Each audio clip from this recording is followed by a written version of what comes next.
you think will best serve the national interest? Okay, what I think is at stake is the future of the economy of the United States of America.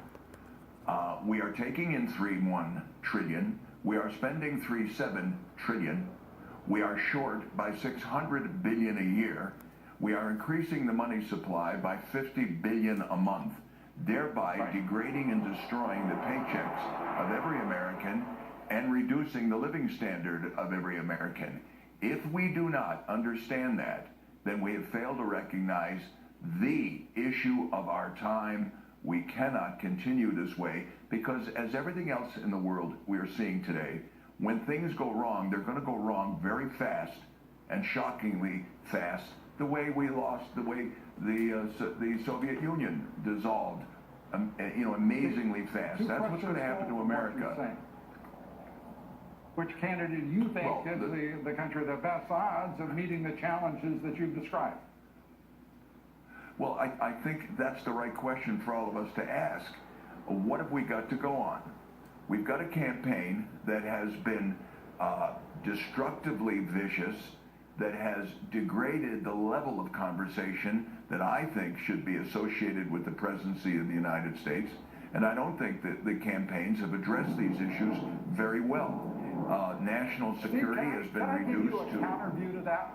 Because that is a broad sort of conventional thought about the quality of this campaign. For the first time, and I've been covering them since the 76 campaign of Ronald Reagan, I have never heard one candidate dominate an agenda as, irrespective of all the other criticisms that can be made of Donald Trump and have been, and as you are intimating, the fact is he has raised issue after issue after issue that has been the agenda for the debate in this presidential contest, and I have not heard a more substantive discussion about issues that matter to middle class and working Americans than has been the case in 2016. I think he deserves immense credit for that occurring, and I think, in fact, if he weren't in this race, it wouldn't have happened. What do you think?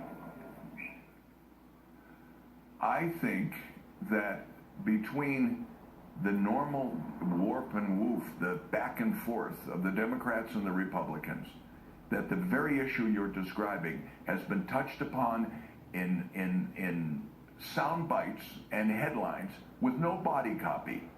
So, Lou, I've got to take issue with your position. I think that the subject's been touched but never really explored, and I think it'd be wonderful, since I know Donald for 30 years. You have no judgment about who would be the I know both. I know both candidates. I know Hillary and Bill Clinton, and I know Donald Trump. They're all very intelligent people. But the process that we're engaged in now has been degraded. And you know it, and I know it. It's all about propaganda. It's very, very short on substance. And I think it'd be wonderful if in this third debate tonight that we get to that. We deal with it locally, but we don't deal with it nationally to my satisfaction. Well, Steve, I appreciate your view, and I appreciate your caution in sharing your views on which candidate you think could respond to these challenges. For there are going to be 135 million Americans who are not going to have that luxury come 3 weeks.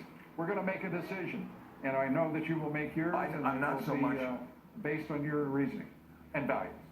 I'm not so much cautious as I am frustrated by the fact that this conversation should be much deeper, more substantive. God lives in the details, and I'm hoping that we'll see more. Let me get real deep. Let me get real deep. Do you or do you not support Donald Trump, or do you not support Hillary Clinton? I'm going to vote in this election after I watch this debate tonight on the perception that I'm left with in this campaign when we get to the day of voting, based upon what will happen. Are you going to look at WikiLeaks information as well? Are you going to look at what was contained in the WikiLeaks releases, the video of that James O'Keefe has revealed? Yes. But I'm going to look at everything. We're getting deeper, and we're getting broader, and we're going to get to the truth. Steve, I apologize. We've got very little time. I'm well over time.